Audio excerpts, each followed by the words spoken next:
Hey folks, and welcome to another installment of Dave's Impressions. This time around, Path of Exile. These impressions were taken from playing the game for around 7 hours. Enjoy!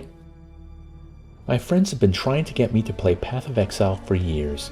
As a fan of the Diablo series, I've never played another game in the genre that kept my attention for more than a few hours. I had a lot of nice things to say about Grim Dawn in a video last year, but if I'm being honest, I don't know how much more I would have played. Diablo 3 is no longer entertaining to me after so many years playing it. Everyone I know who was is now playing Path of Exile.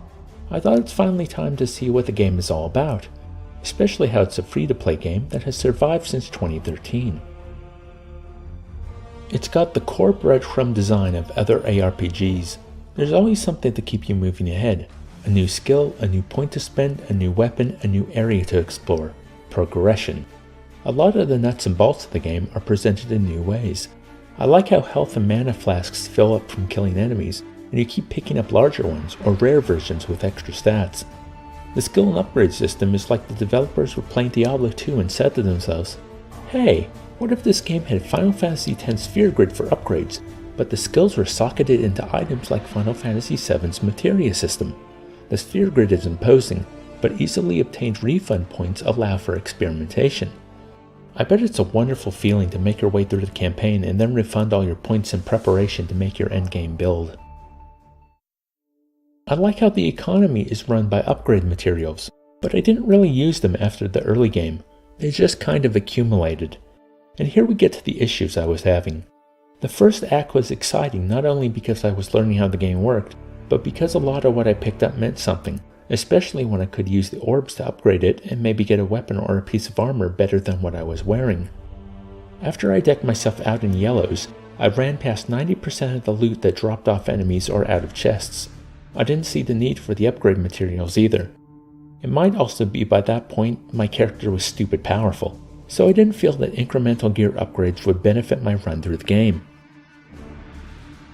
I ran into the same problem I had in the Torchlight games. It didn't take long to find a combination of skills that would wreck everything in my path, and as this was working so well, I felt no incentive to experiment with new skills. Then things got boring. In Path of Exile, I was picking up new gems, but mostly I was augmenting the abilities that worked great early on by adding support gems. There were skills I would only use on tough fights, but that creates a familiar rhythm in itself.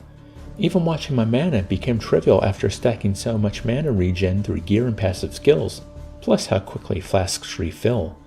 By Act 3 I had found myself completely disengaged, going through the motions of running around and slaughtering everything in my path. Which suggests that perhaps I have moved past the genre if I can become disengaged this easy while playing one of these games. Like Grim Dawn, I think Path of Exile is an excellent entry. While I do think an overabundance of loot on the ground and the game not facilitating skill experimentation are problems, there are genre problems that I have not seen solutions for, and perhaps they're not even problems. I'm trying to find a reason that the game didn't grab me when I know it's well made and my friends love it. I should too, because I've spent so much time with Diablo 2 and 3. I've played so much of those games that they're no longer engaging, and that might have colored every other entry in the genre as not being able to match that level of engagement. A similar occurrence happened with other MMOs after spending so much time playing World of Warcraft. Path of Exile might not be enough of an evolution of the genre to move me past the production value of a free-to-play game. How the game approaches skills, flasks, and leveling up are novel, but they don't affect the all-too-familiar rhythm of ARPG combat. Thanks for watching. If you enjoyed this video, please like, comment, share, and subscribe, and I hope you're having a wonderful day.